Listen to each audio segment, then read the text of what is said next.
Yeah, so I'm going to be doing some explanations over here of this published PowerPoint slide that I had out there for a while, and basically it goes to, getting to your next ITSM destination. And in this case, what I had to do, I was I got hired by H&R Block, and they were switching from ServiceNow to BMC Helix.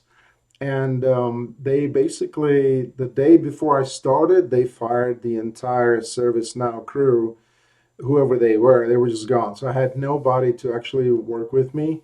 And the manager that got me my laptop was already like talking to ServiceNow to get hired over there. I wasn't so lucky. I actually ended up working for H&R Block for maybe 3 years, but ended up having one of the worst managers that I ever worked with.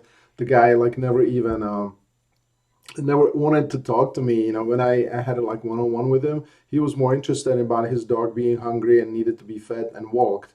And so it's like I was having a conversation with this guy, and he would just like, it was all pretense. And I don't know what the story is. Like later on LinkedIn, he was elected the manager of the year. So go figure, right? But anyway, so I was able to get things done over there fairly quickly. So within less than 5 months, I switched from ServiceNow to BMC Helix. So it was pretty exciting. I was trying to do this meeting actually here, and then WebEx wasn't working, so I had everything set up. But anyway, that's another story. So for now, the one thing that I want to actually kind of get back to here is that, the brace for resistance, that's totally valid.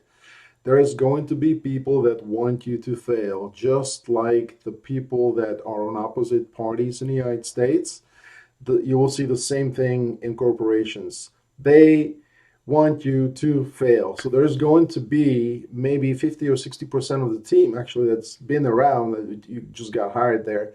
They want you to be gone because they want to hold on to their job probably, or they just, they're haters. Who knows? I can't really put a finger on it, but in this case, it turns out that H&R Block actually did want me to fail, but I wasn't failing. So eventually, they just kind of threw their hands up, and they let me go. So I had to go find another job. But I did learn a lot of things from these experiences. So one of the things that I also found was that you can expect somebody to actually wanting to. I'm sorry, I didn't want to click this. What the heck? You can expect that there will be somebody trying to help you. So there's going to be assistance.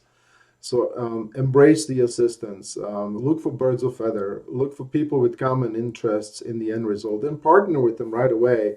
Bring them into like a chat group and stuff. Okay, stop moving.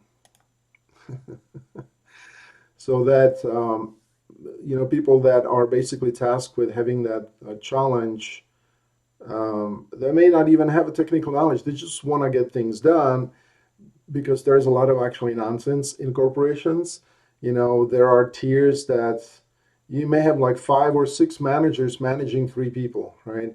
So in my opinion, and I'm sorry to say this, but get rid of the managers and maybe you promote one of the technical people to lead them, and then you will get things done like probably 10 times faster, because managers like to create documents that nobody will ever read. As a matter of fact, I've written probably so much content where I was asked to create something and it was never ever read. I mean, like 6 months later, a manager will, go back and claim that I've never shared the information with them. So I have to take them back to the document that they actually asked me to do. And it was a big deal, but then they never read it anyway, because, hey, it's like, was it Schwarzenegger said? He was, I was born to lead, not to read. Okay. I can do a German accent, even though I'm from Czech Republic. But anyway, so the embracement of the assistants, it's something that you want to probably make a relationship with, especially like Scrum Masters.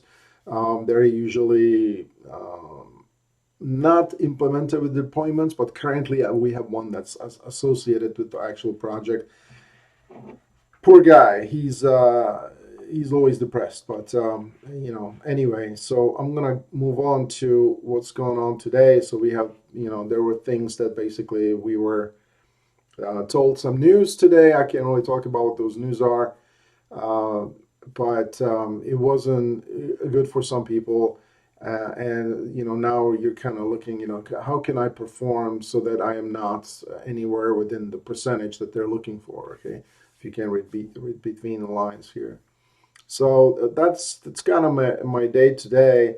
One of the gripes that I wanted to share is that there is a new document that it seems like every week something new happens, and it's not just simple. It's like, hey, we were using this document for like 2 years, but now we want you to use this document to do that, and that document has like nothing to do with what you had to do in the past, but now it's very important that you use exactly that one. So I think like communicating with the manager is great, but make sure that that manager also communicates well upwards.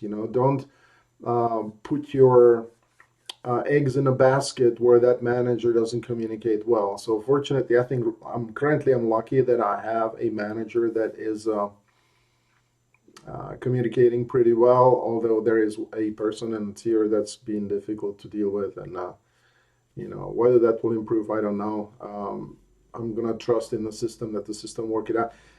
It probably won't. I've been in the workforce for, is it like 40 years now? It never does. It never does. Because the people that are visible from the top down, those will remain visible. And then they will just, if